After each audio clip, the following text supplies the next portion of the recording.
let's all stand for the pledge, please. Pledge allegiance to the flag of the United States of America and to the republic for which it stands, one nation, under God, indivisible, with liberty and justice for all. Thank you all for coming. Brendan and I are going to carry the torch today. Brad is recovering from his knee surgery and doing well. Kara did a drive-by yesterday, and we did this, so we know he's alive. Yeah. So thank you all for being here. We do have a few items on the list this morning, and Michael, we're going to start with you and get those done. Okay, thank you, Commissioner. The first item on your agenda comes from E911. As you know, they have been in discussions with regards to some new consoles for the employees of E911. As you know, the consoles are what everybody's working from. It's a critical piece of equipment to their operation. Vicky has coordinated with HGAC Buy, which is a government procurement contractor, a discount on those consoles that they have spec'd out and will fit what they need. This is a interlocal contract for cooperative purchasing that they require before Vigo County would be eligible for that discount. I've reviewed it. The terms are what you would expect in a government procurement, pay for what you buy. So I have no questions about it and would recommend adoption to qualify for that discount. Vicky's here if you... And that, okay, this is just to qualify for the discount on this one. And then the council has already approved the money for That's correct. Okay. I don't have any questions. No, we're all good to go, and this is part of the process. Okay, I need a motion to approve. Make a motion to approve the contract with the firm for the discount. And I'll second that. All in favor? Aye. Aye. Thank you. The next item on your agenda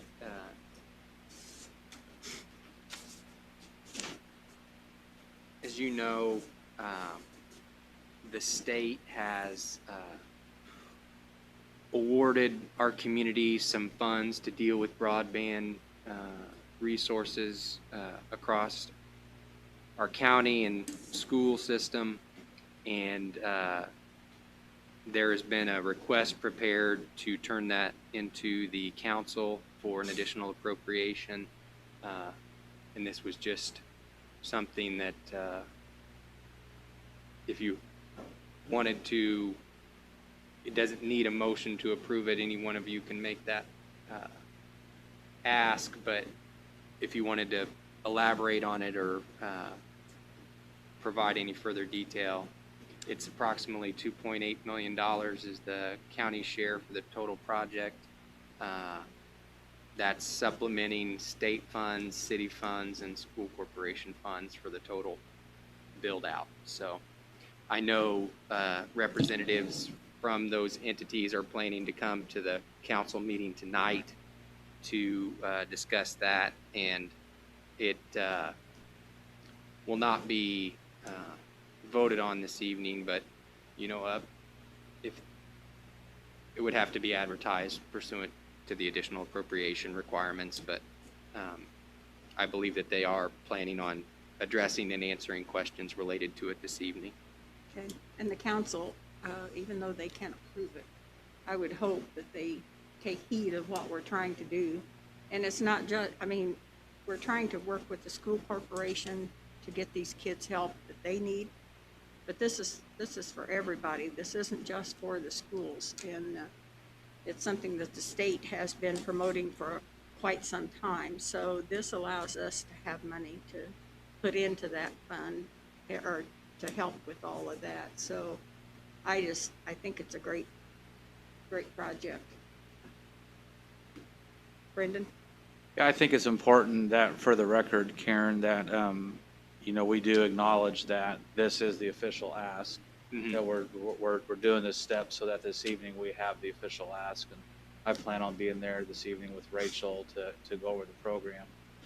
While there is a state initiative, I think it's important that we note that this is something that Vigo County has been proactive in doing. It's been on the radar for several years, but really with what Josh Werner has done with Joink and RJL has helped with, I think we're a step ahead many counties in this process. And by having the funds identified through EDIT, as Auditor Bramble helped us with, I think it's a great move forward, and it is historic. It's a huge infrastructure project. I think it's one that, as Judy and I talked yesterday, is probably one of the most important projects that we as office holders can do for our community. And there are so many people involved. Of course, it could benefit our school children, people working from home, and just all of us that rely on the Internet of Things. And I'm excited about doing it, about helping be a small part in this process to move it forward. So, as you noted, we don't need to have an official resolution, but I think it's good that Judy and I know Brad's supportive of it too, we publicly recognize that this project's of great value, and we're here to help move it forward. You know you're not running for election this year, do you? Yeah, I may not run just next wondered. time, but it's no, it does. It makes me feel good. No, it is. This It's is a great thing. especially when we're dealing with all this Yeah. heartache and madness right now. To be able to do something this big is Well, when you got school buses driving around the county with with Wi-Fi. Wi-Fi, just so our kids can continue their education, Yeah. this is huge. So, thank you, Brendan. Sure. Thanks, Michael. What you got next? The next item on the agenda comes from Vigo Superior Court Division 1.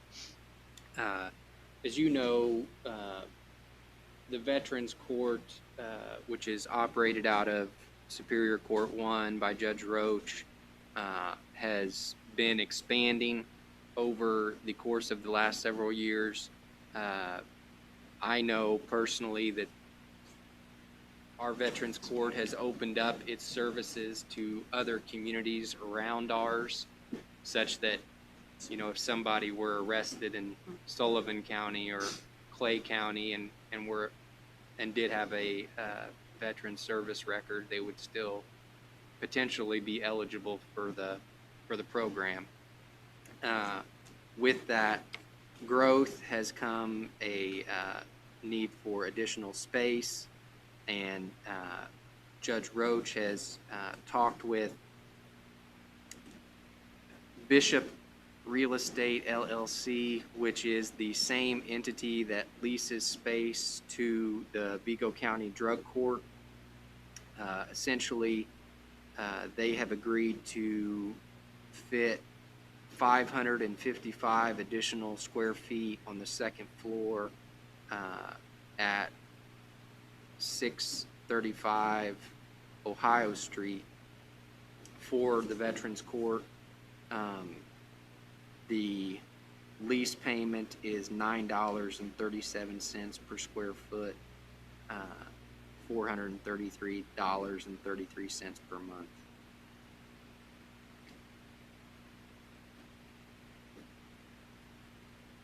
It's On that monthly, do they generate enough to pay that? Or Oh yes, they have that's grant, within yeah. the. That's in their budget.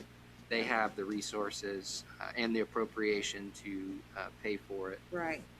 I just wanted to clarify that for the public because that is such a good program, and it kind of pays for itself, and this speaks well of it.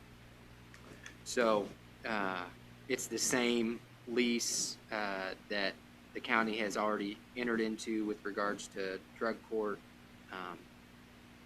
Standard commercial real estate lease. You're renting the space, not buying it, so forth. So I think their hope is to utilize this space, understanding that, with the new jail construction timing out sometime in 2022, they might be able to find some space back in some previously vacated or previously occupied portion of county government, but for the intern period, they view this as their best option, and they just don't have any place to securely meet with people. Right. They can't count on, if they set an appointment at 1 o'clock, that a room's going to be available. They're utilizing the court's jury room, and other people expect use of that as well. And it's just not. It's grown, which is a good thing, but that also comes with These kind of needs. byproducts. Brendan, do you have any? Michael, this is on the second floor, Yes. and I don't expect you to know this, but, I've been in that building multiple times, and I don't recall there being an elevator. There may not be, Brett. So, you know where I'm going with this. Yeah. I'm concerned about ADA issues, and Yeah. I don't know if this is something that we have Tammy and Larry look into. Do you guys do our offsites? I know you're part of the ADA team, right? Mm-hmm. Do you look at our offsite locations too, or you just focus on the annex and the courthouse?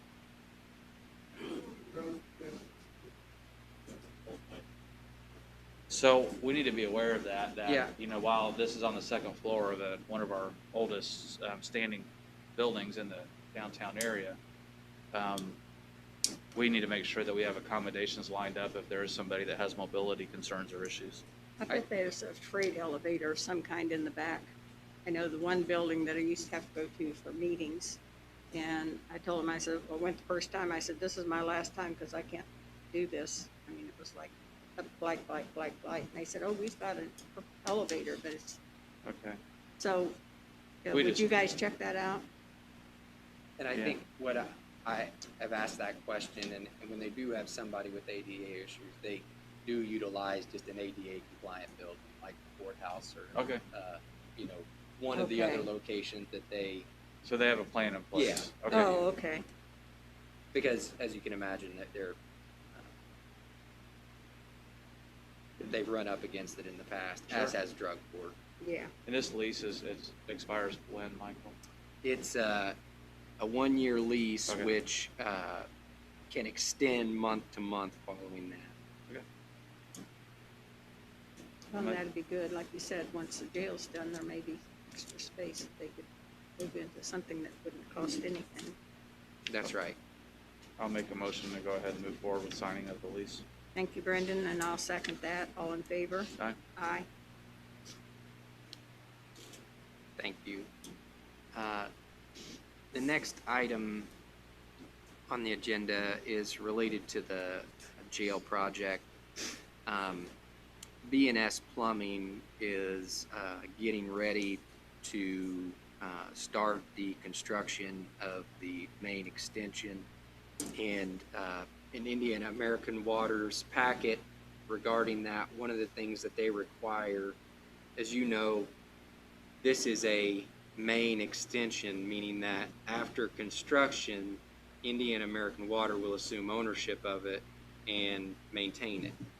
So this is the transfer of ownership document for developer installed mains. So it just reflects that upon construction and verification by Indian American Water that the plans, that what gets built is in compliance with the plans that are set out. They will assume ownership of that and maintenance over that. And that's only on completion. That's upon completion. I'll make a motion to go ahead and sign the agreement. Thank you, Brendan. I'll second that. All in favor? Aye. Aye.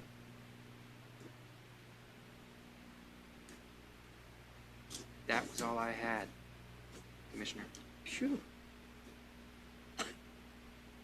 Okay, well, we're gonna move on with our county auditor, Jim Bramble. You have minutes and claims. Yes, I've got October 27th minutes to be approved. Do you see any problems with them? Very thorough. Okay. I enjoy the narratives in there, Karen. Yeah, she does a great job. I like the details. Is that your motion? Yeah, that's my motion. Karen did a great job. I approved the minutes. Okay, I second that motion. All in favor? Okay. Aye.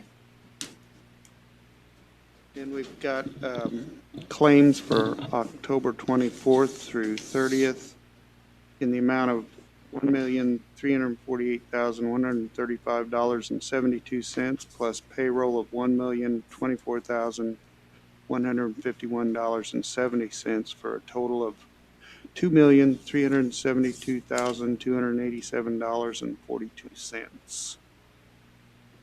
And also claim docket for October 31st through 20th, or October 31st through November 6th, 2020, in the amount of $433,920.37. So I have that one. I've got the 31st to November 6th. I don't have the previous one. But did we, Pardon me? you put it in mine? And that, I may have just left it back in there, You want to so. look it over? Which one you need? No, because I know I've reviewed them.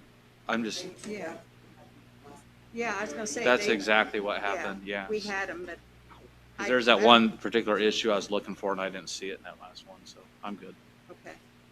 Yeah, no, so I'm gonna put this over here. You've heard about my affinity with paperwork, right? I can't stand it. All right, no, thank you. Okay. So I need a motion to approve the, Make a motion to approve the claims. and I will second that. All in favor? Aye. Thank you. Q&A time for Mr. Bramble. Huh? Can I ask Mr. Bramble a few questions? Put him on the spot there, or we Yeah, need to comments wait? from Are we there? commissioners. There we You're go. you're on the hook. You know what I'm gonna ask? Where are we with CARES Act reimbursements? We have just assembled all the sheriff and jail payroll. We had to go through there and sort every payroll and sort out, take out the administrative people that didn't qualify. So Julian sent me reports this morning, so we need to put them on a claim and send them in. So we have submitted nothing to the state so far for CARES Act reimbursement? Yes, prior to changing the rules, we submitted claims for tracers up to July. And we're Any prepared corrections? to submit the rest under those existing rules, and they changed Changed. the rules on us, so we had to go back to the drawing board. So are we going to be reimbursed for what we've submitted? And We have been reimbursed for the tracers from the beginning to July 31st. Okay, I got an email concerning the scanners that said essentially that the IFA was putting those type of claims on back burner to process these public safety salaries first. okay. So I assume we will, but since you not use the jumping term back burner, I'll use the term burned. If we get burned by the state, in essence, that they do not reimburse us for that, then that will come, we will pay for that via the reimbursement for the salaries. yeah. Okay. We've got a thing, I met with the EMA last week. You recall when we received a memo that IT equipment does fall under this. And so they're going to buy 4 or 5 Microsoft Surfaces, their version of the iPad, for their guys to use out in the field if they have to be working from home, et cetera. And she was ready to make that order. And then I said, hang on a second, I'm not sure where we are, but I recall you saying at one of our meetings, go ahead and spend the money. Well, what's happening now? Well, I told him to go ahead and spend the Yeah, money well. before you talk, or mention that. So I'm admitting it right now, that I told him to go ahead based off of our conversation, so I'll yield. Well, the claim for the way it works now is they'll pay us for public safety salaries, and that goes into the general fund, and then it has to go through the normal appropriation process from that point. So So when she makes the purchase, you know, she's It'll gonna have write to come- COVID-19. it'll have to come out of an existing appropriation. And and she'll, if it depletes if it depletes the appropriation so that they can't buy current supplies of it, they'll have to get an additional to go ahead and buy future supplies, I guess that's the way we put it. So if I say we'll make it work, is that accurate? We're gonna have to. We're gonna have to, okay. Is they're It's a- also buying I'm- PPE. See, a concern that I addressed with Doc is that they're buying PPE for nursing homes that are private entities. And, They are? yeah, and then we discussed this before. Well, you know, people criticize us for saying publicly where the hot spots and stuff are, but there are 4 nursing homes in this community that I know. are in bad shape. And, you know, EMA has been helping get them the proper PPE, masks, gowns, stuff like that. And I addressed a concern, and we've talked about this before, that we should not be providing PPE to a private entity. But then it goes to, okay, what's our role in this health pandemic? You know, if we're providing PPE to help mitigate a COVID issue that could go further out than inside that operation, are we still doing our part? And Yeah, Well, you can look at it two ways, Many, because yeah. they have the opportunity to buy this stuff and apply to the CARES Act just like exactly. we do. And then, you know, there was So- a point where we actually, if a private entity buys PPE, we sign off on their reimbursement, which I thought was icky. But my personal opinion is the state got all this CARES Act money thrown at them, and through in the beginning. sure, And in fact, the latest memos, excuse me, the latest memo we got concerning this procedure that, we just discussed, the last line in it says this is subject to change. right. And it has. So, But they're sitting on PPE to distribute that they've purchased with funds that aren't technically there. But they are there, it's just not as easy It's as, not- nothing was budgeted for it. Well, Right. didn't EMA also get reimbursed from FEMA?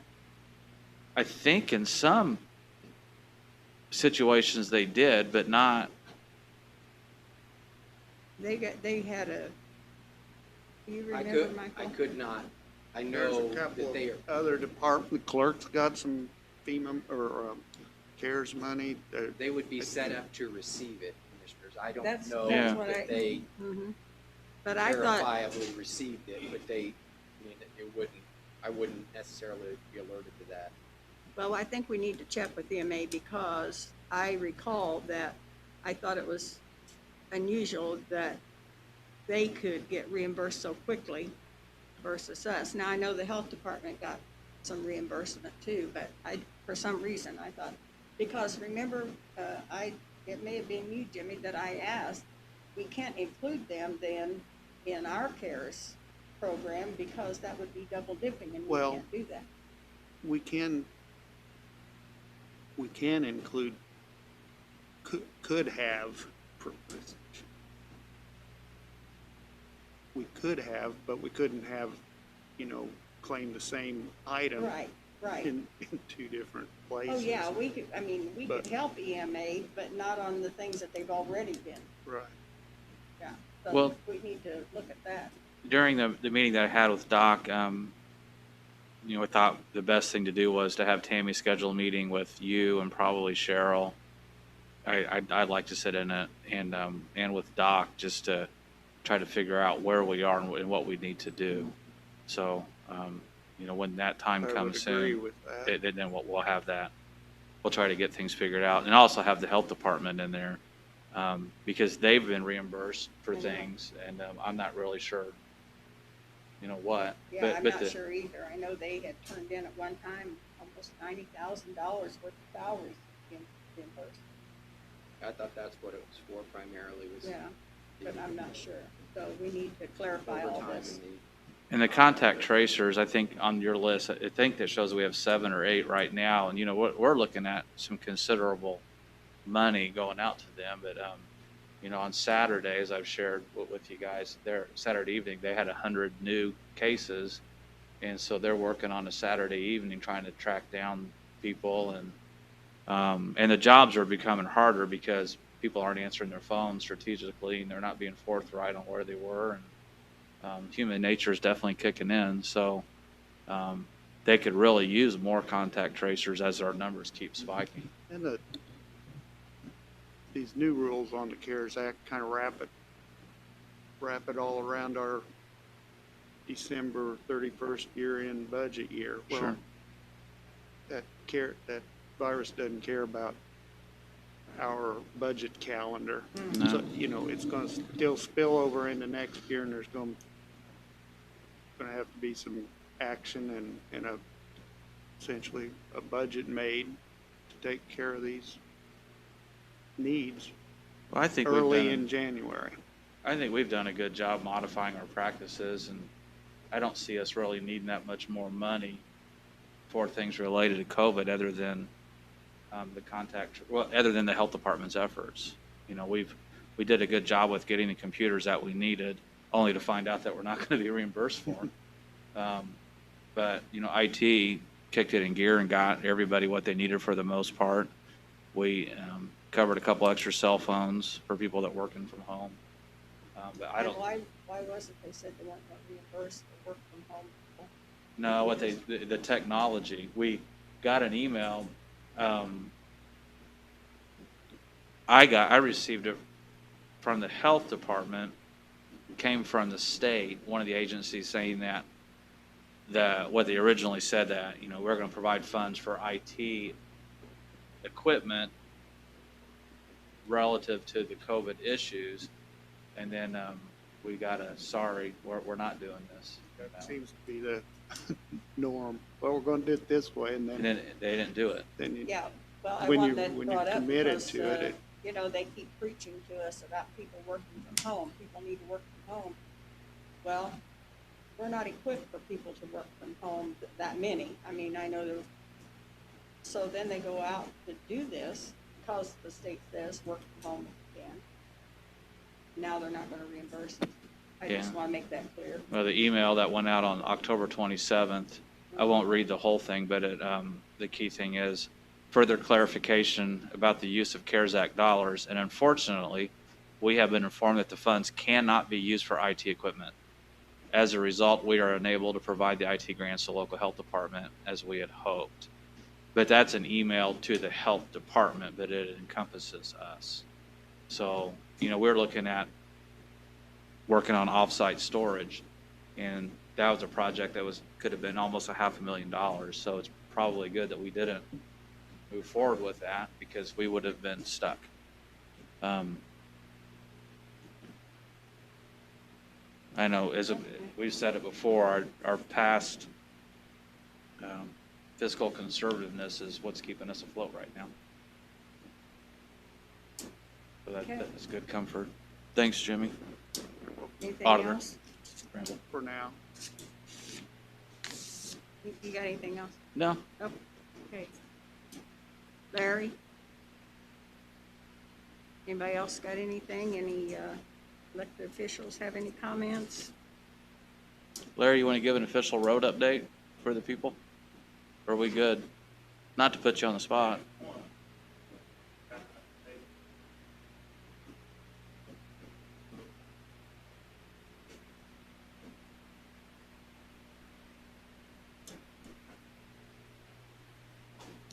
done a good job this year for us on our paving and that, and we appreciate it. Our highway department's top notch. They have. Yeah. Okay, thank you, Larry. What about public comments? We don't have our public in here. So with that, I would say we are done with this meeting. We'll see you next Tuesday. Thanks. Good? Yeah.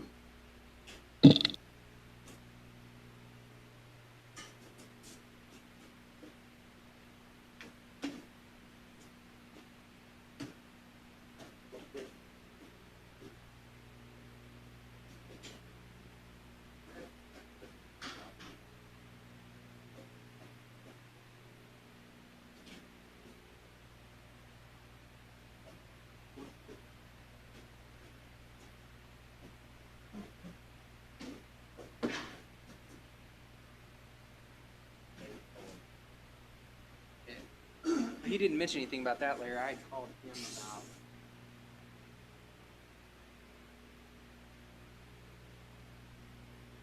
release of that the posting had for that dirt pile.